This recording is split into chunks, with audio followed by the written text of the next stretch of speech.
Hi hello ನಮಸ್ತೆ ಎಲ್ರಿಗೂ. ಇವತ್ತಿನ ವಿಡಿಯೋದಲ್ಲಿ ನಾನು ಬಾದಾಮಿ ಲಾಡು ಯಾವ ರೀತಿ ಮಾಡೋದು ಅಂತ ಹೇಳಿಕೊಡ್ತಾ ಇದ್ದೇನೆ. ಇದು ನಾನು ಬೆಲ್ಲ ಹಾಕಿ ಮಾಡೋದ್ರಿಂದ ಮಕ್ಕಳಿಗೂ ತಿನ್ಬೋದು, ವಯಸ್ಸಾದವರಿಗೂ ತಿನ್ಬೋದು. ಬನ್ನಿ ಹಾಗಾದರೆ ಹೇಗೆ ಮಾಡೋದು ಅಂತ ನೋಡ್ಕೊಂಡು ಬರೋಣ. ಇಲ್ಲಿ ನಾನು ರೆಡಿಮೇಡ್ ಬಾದಾಮ್ ಪೌಡ್ರನ್ನು ತೊಗೊಂಡಿದ್ದೇನೆ.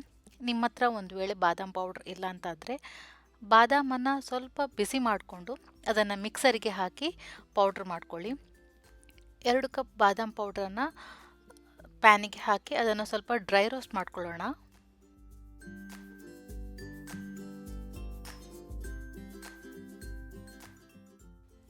ಇವಾಗ ಚೆನ್ನಾಗಿ ರೋಸ್ಟ್ ಆಗಿದೆ. ಇದನ್ನು ಇನ್ನೊಂದು ಪ್ಲೇಟಿಗೆ ಟ್ರಾನ್ಸ್ಫರ್ ಮಾಡಿಟ್ಕೊಳ್ಳಿ.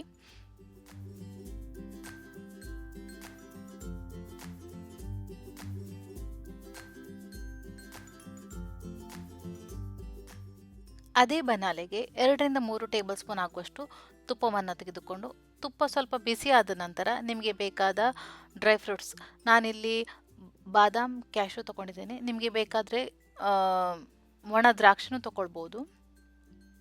ಚೆನ್ನಾಗಿ ಗೀ ರೋಸ್ಟ್ ಆದ ನಂತರ ಅದನ್ನೊಂದು ಬೌಲಿಗೆ ಟ್ರಾನ್ಸ್ಫರ್ ಮಾಡಿಟ್ಕೊಳ್ಳಿ. ಅದೇ ಬನಾಲೆಗೆ 1 ಕಪ್ ಆಗುವಷ್ಟು ಬೆಲ್ಲವನ್ನು ತೆಗೆದುಕೊಳ್ಳಿ. 2ರಿಂದ 3 ಟೇಬಲ್ ಸ್ಪೂನ್ ನೀರನ್ನು ಹಾಕಿ ಚೆನ್ನಾಗಿ ಕುದಿ ಬರುವ ತನಕ ಅದನ್ನು ಕುದಿಸಿ.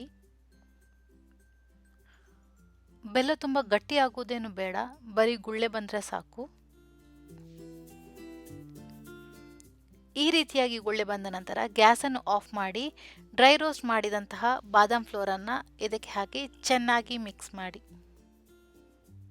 ಬೆಲ್ಲವನ್ನು ತುಂಬ ಕುದಿಸಿದರೆ ಲಡ್ಡು ತುಂಬ ಗಟ್ಟಿಯಾಗುತ್ತೆ.